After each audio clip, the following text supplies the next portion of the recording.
What's good, y'all? Welcome back.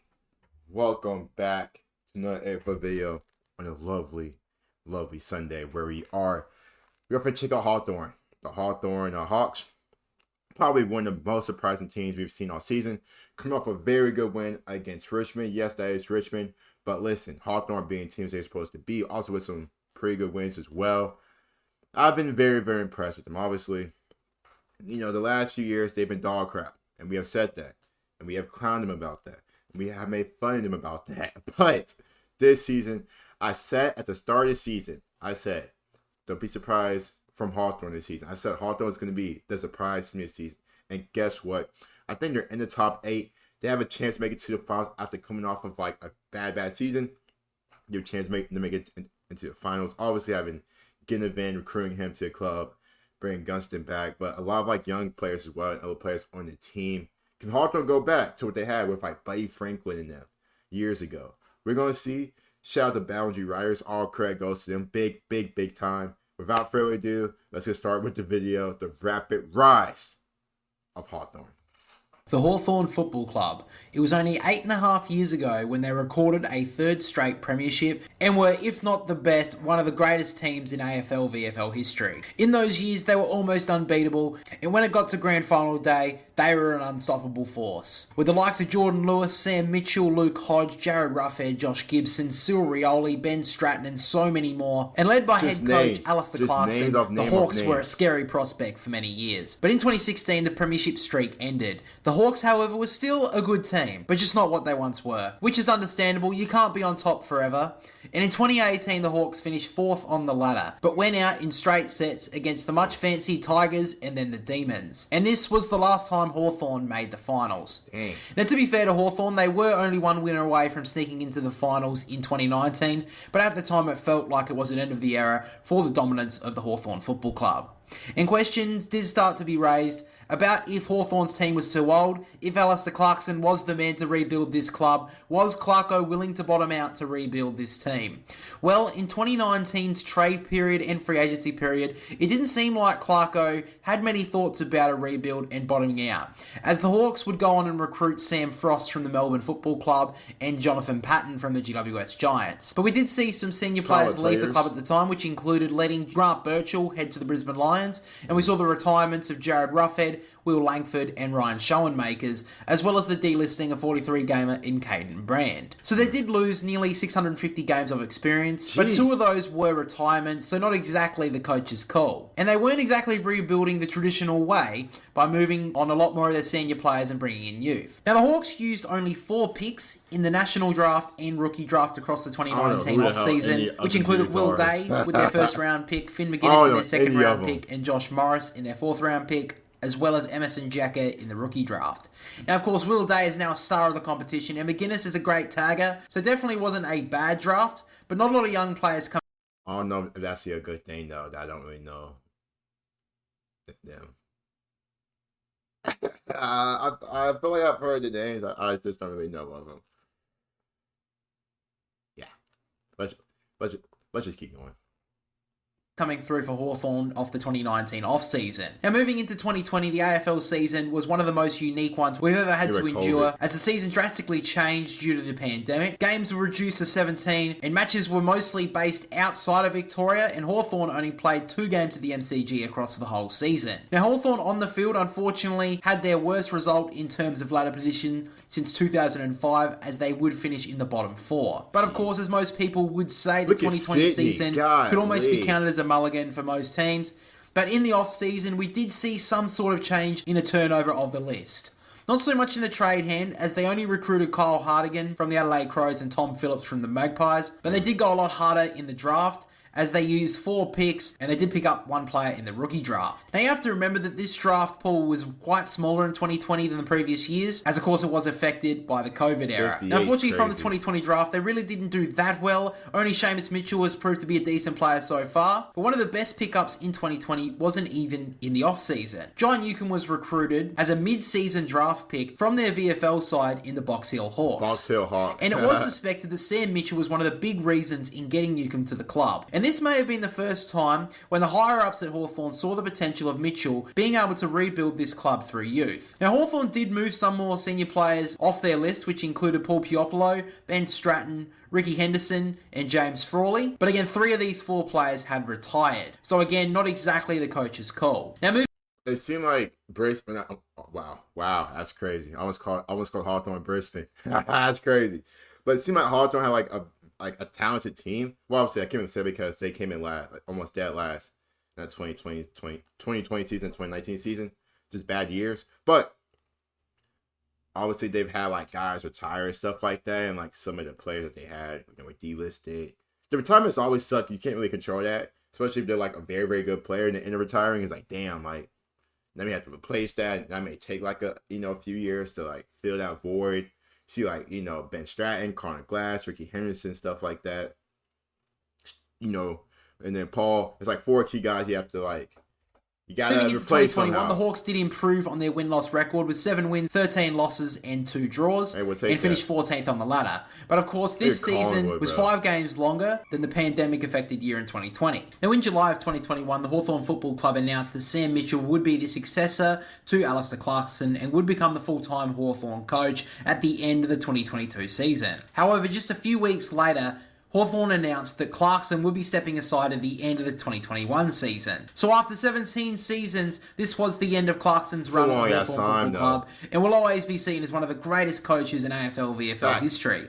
But Hawthorn at the time knew the former superstar in Sam Mitchell was the man to lead this club forward. Now in the off-season, Mitchell did have a little bit of a start moving into some youth. Long-time servant of the club in John Segler was moved to the Cats and replaced by Max Lynch from Collingwood. They also let go 97 gamer and Tim O'Brien, as well as the retirement of Sean Burgoyne and delisting of Hartley. But there wasn't a whole lot of changes in Sam Mitchell's first off-season period. But this is just the beginning of the Sam Mitchell era.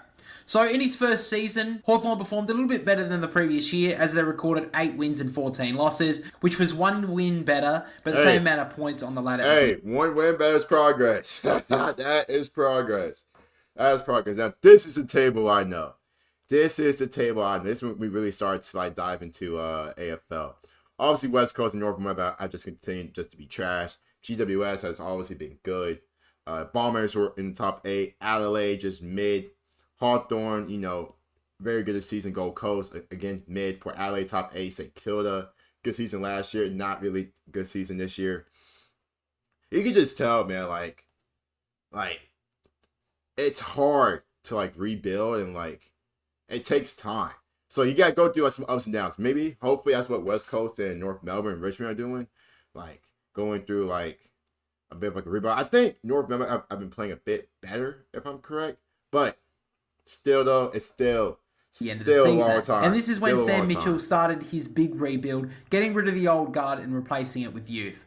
So on the trade front, we saw an experienced trio in Jack Gunston, Tom Mitchell, and Jago O'Meara move away from the club, which combined for over 530 games of experience out of the door. We also saw the retirements of Ben McAvoy and Liam Shields, who had over 500 games of experience.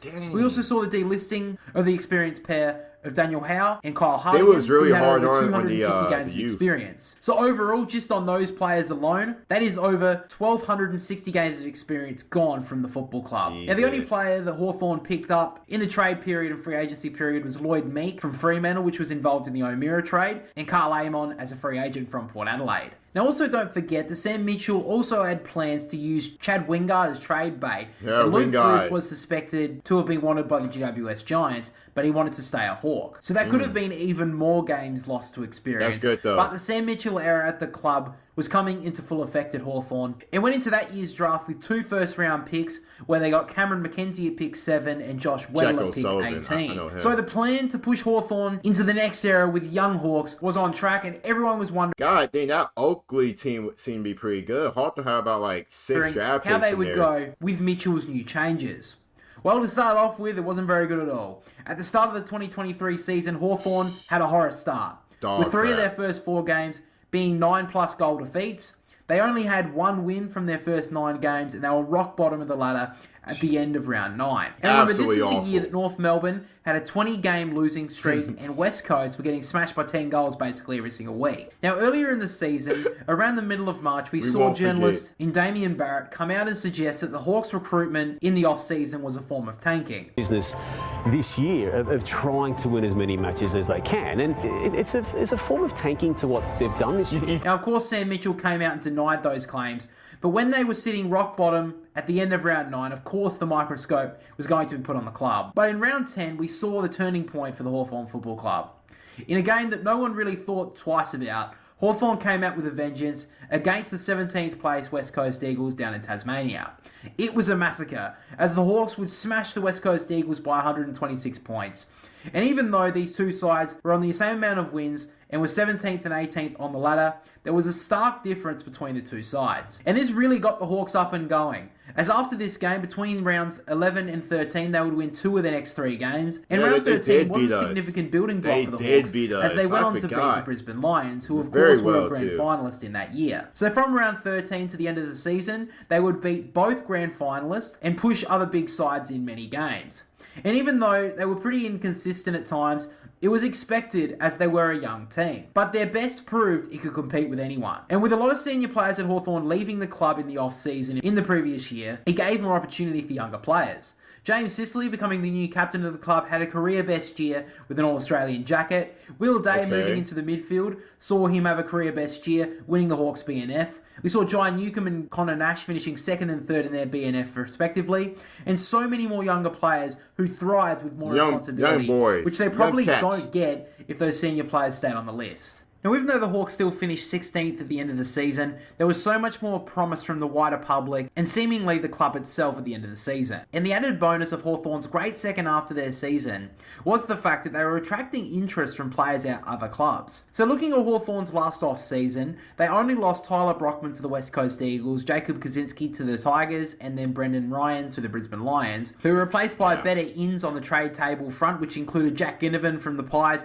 Mabior Chol from the Gold Coast Suns, as well as the return of Jack Gunston. That's his name, Chol. So that's who I knew. Because I remember Chol from Gold Coast. Now he's at Hawthorn. It's a really good pickup. Very, very good pickup. Now I think this season, this offseason, is probably one of the best offseason they had recently. Obviously, it showed because of the way they've been playing this year. So big ups to Hawthorn. Also picked up Massimo D'Ambrosio, who has been one of the highest rated wingmen across the comp this season.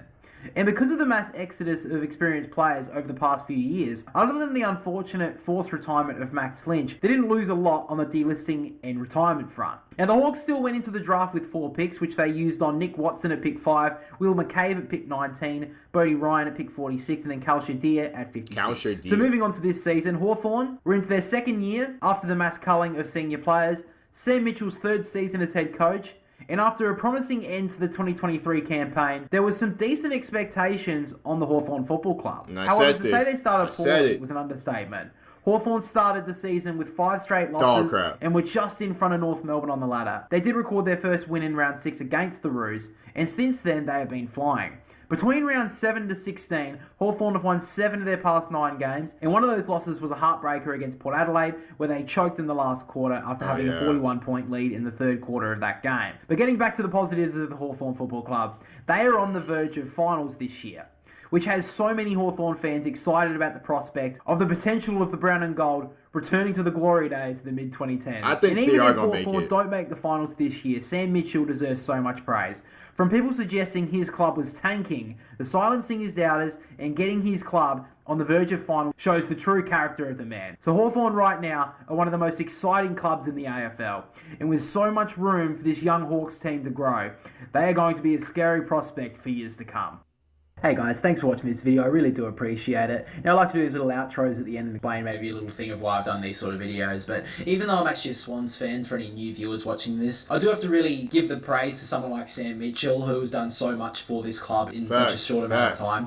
So that's why I thought this video was very interesting. I'm trying to do video essays, one for a team and then one about something to do with the AFL. So I thought this week I'd talk about Hawthorn. I mean, I know they lost this week against the Cats, so that was a little bit unfortunate. Kind of really hope that they did win this week to make this video a little bit more exciting as well. But like I said in the video, if they don't make finals this year, I still think that's fine. I think this team is built for greatness in the next couple of years. But as always, I do appreciate your guys' feedback on these sort of videos. So please.